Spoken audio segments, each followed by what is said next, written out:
Hello, you. Welcome back to another commentary. If you're new here, sit back, relax, and grab a snack, because we about to chat. Have you ever noticed how men and women don't seem to get along anymore?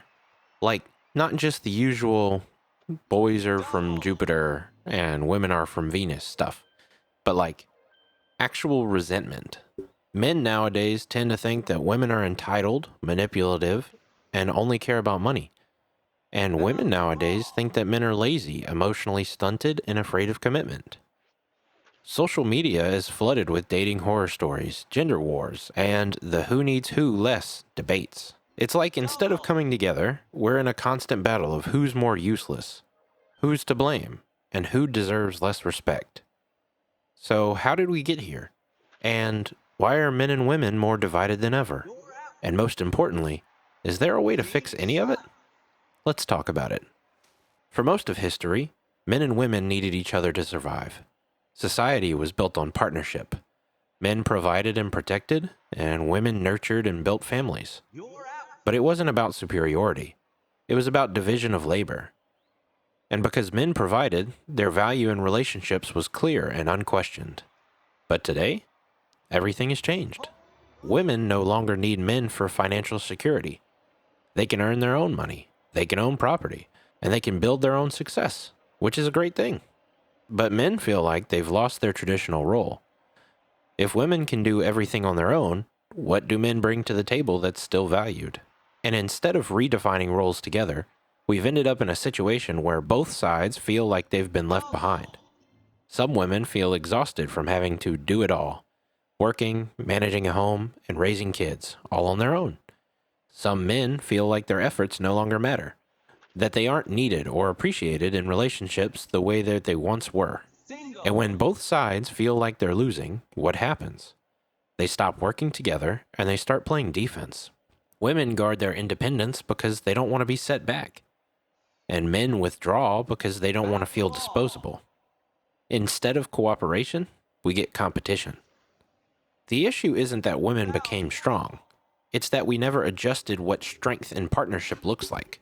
And until men and women figure out how to bring value to each other in a world where traditional roles don't automatically apply, the divide is only going to get worse.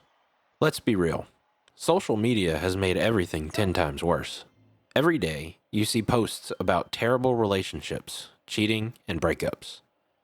Podcasts and influencers fuel the fire, telling men and women why the other side is the enemy. Dating advice has turned into who can manipulate the other person better. And the worst part? This content goes viral. A happy, healthy relationship? Boring. Nobody clicks. A toxic situation where people are exposing their exes, arguing about who owes what, or mocking a failed marriage? Millions of views. It's profitable to keep men and women fighting. And the more people see negative examples, the more they start believing that all relationships are like that. And the result? Men don't trust women. They think they'll get used, cheated on, or divorced and lose everything. And women don't trust men. They think they'll get ghosted, mistreated, or stuck in a relationship with a guy who refuses to grow. And when you expect the worst from the other side, you start treating them like the enemy before they even do anything wrong. Another huge reason for this divide? The roles aren't clear anymore. In the past, men provided and women took care of the home. It was simple. But today, women can earn their own money, and men have been encouraged to be more emotionally open, and traditional roles have been blurred. For some people, this is great. More freedom, more choice. But for others, it's confusing.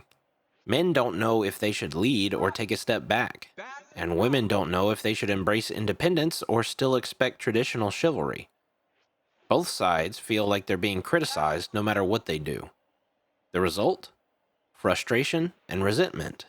Women will say, men need to step up and be real leaders again.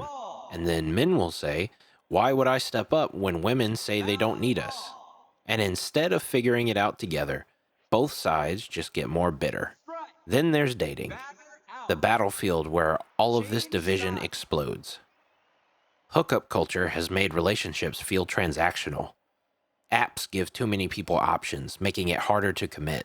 And trust is low, standards are high, and patience is non-existent. So instead of building something, people are waiting for the perfect option to come along. Someone who has no baggage, makes six figures, is loyal but exciting, and can be everything they want without needing to put in any work. And when that perfect person never shows up, they blame the entire gender instead of looking at their own expectations. In reality, good relationships take effort. But right now, we're stuck in a cycle where people expect perfection. They refuse to compromise. And they give up easily and just blame the other side. And this just fuels the divide even more. So is there any hope? Can men and women actually work together again? Or is this gender war permanent? Well, here's the truth. It's only permanent if we let it be. Here's what needs to change. First, we have to stop letting social media set the narrative. Most men are not trash, and most women are not gold diggers. But if all you consume is negativity, that's all you'll believe. Social media thrives on outrage, pushing extreme stories of cheating, manipulation, and failed relationships, while burying examples of healthy, balanced partnerships. When you constantly see the worst, you start expecting the worst, assuming all men are untrustworthy or all women are shallow. But the truth is, most people don't fit these toxic stereotypes. If you let social media shape your mindset, you'll walk into relationships expecting failure instead of building success. So unfollow these toxic influencers who just make you hate the other side. They profit off of your bitterness. And look at the relationships around you in real life. Your friends, family, coworkers, not just the ones that go viral for drama. Social media skews reality by amplifying the worst examples because negativity gets clicks. And that's not an accurate reflection of how most men and women interact.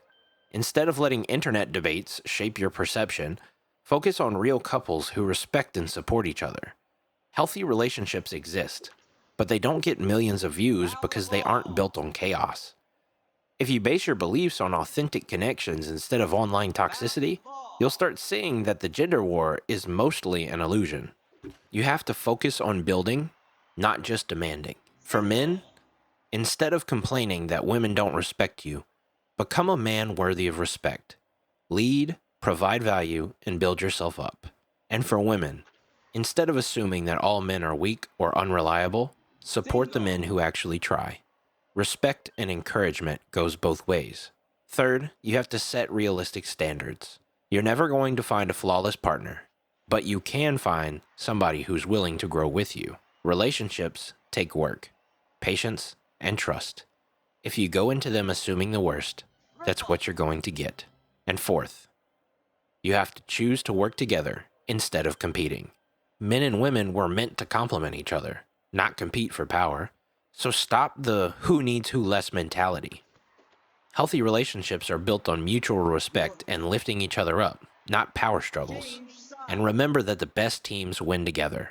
The happiest relationships aren't about control. They're about partnership. So this division between men and women, it's not just a dating problem. It's a reflection of how modern society pushes people apart. In my last commentary, Why No One Respects Authority Anymore, I talked about how we've lost trust in leadership. And when people stop trusting institutions, teachers, and even their own parents, is it really a surprise that they stop trusting each other too? So here's my question for you. Do you think that the divide between men and women is justified? Or are we just being manipulated into hating each other? Have you noticed this in your own experiences? What do you think it'll take for men and women to be united again? Let me know in the comments below. And if you like this commentary, you should check out my commentary series, where I dive into topics like why you should value discipline over motivation, and why accountability is dying, and why you need to be the bigger man. Anyway, thanks for watching. And if there's anything you'd like me to talk about, whether it's work, politics, relationships, or life in general, shoot me an email at bigjohn.submissions@yahoo.com, and I'll talk about it in a future video. Thanks for your time, and I'll see you in the next one.